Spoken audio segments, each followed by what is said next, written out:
হঠাৎ করে যদি সন্ধ্যে স্ন্যাক্সে পকোড়া খেতে ইচ্ছা হয়, এইভাবে কিন্তু বানিয়ে নেওয়া যেতেই পারে মুগ ডাল আর চালের বড়া রেসিপি বা পকোড়া রেসিপি। খেতে কিন্তু দুর্দান্ত স্বাদের হয়েছিল, যেমন মচমচে হয়েছিল খেতেও খুব সুস্বাদু হয়েছিল।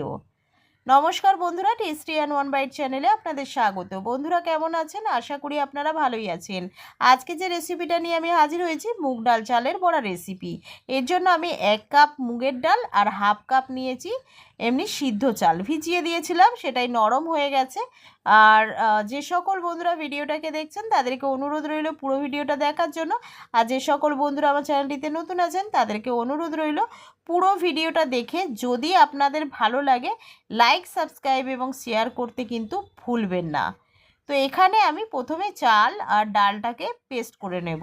তো প্রথমে আমি দিয়ে দিলাম চালটাকে মিক্সিং জারের মধ্যে, জল সমেত আমি কিন্তু এখানে দিয়ে দিলাম।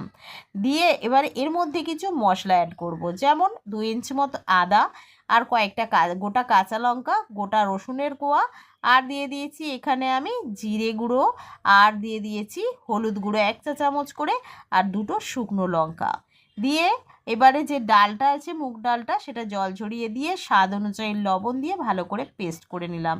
এর মধ্যে আমি অল্প পরিমাণে 1 মুঠি মতো প্রায় সুজি অ্যাড করে আমি ভালো করে ফেটিয়ে নিয়ে রেখে দিলাম। এবারে আমি কড়াইতে তেল দিয়ে তেলটা ভালো করে গরম করে নিয়ে নর্মাল যে ফ্লেমে রেখে আমি কিন্তু এক এক করে বড়াগুলোকে ছেড়ে দিচ্ছি। এই মিডিয়াম টু লো ফ্লেমে রেখে আস্তে আস্তে উল্টে পাল্টে বড়াগুলোকে কিন্তু লালচে লালচে করে ভেজে নিতে হবে। যেমন ক্রিস্পি হয়েছিল তেমন খেতেও খুব সুস্বাদু হয়েছিল।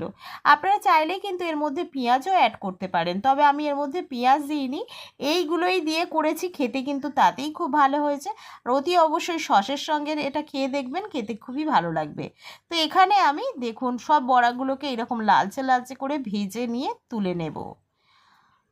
রেডি হয়ে গেছে এখানে আমার মুগ ডাল আর চালের বড়া রেসিপি বা পকোড়া রেসিপি। খেতে দুর্দান্ত হয়েছে। এইভাবে বাড়িতে একবার ট্রাই করবেন, আশা করি আপনাদের খুবই ভালো লাগবে। সন্ধ্যের স্ন্যাক্স একদম জমে যাবে। ভিডিওটা ভালো লাগলে লাইক, সাবস্ক্রাইব করতে ভুলবেন না। কমেন্ট করে জানাবেন রেসিপিটা কেমন লাগলো। ভিডিওটাকে বেশি বেশি করে শেয়ার করে দেবেন, তার সঙ্গে বেল আইকনটা প্রেস করে দেবেন। বেল আইকনটা প্রেস করলে সবার আগে নোটিফিকেশন আপনাদের কাছে পৌঁছে যাবে আমি যে নিত্যদিন ভিডিওগুলো ছেড়ে থাকি।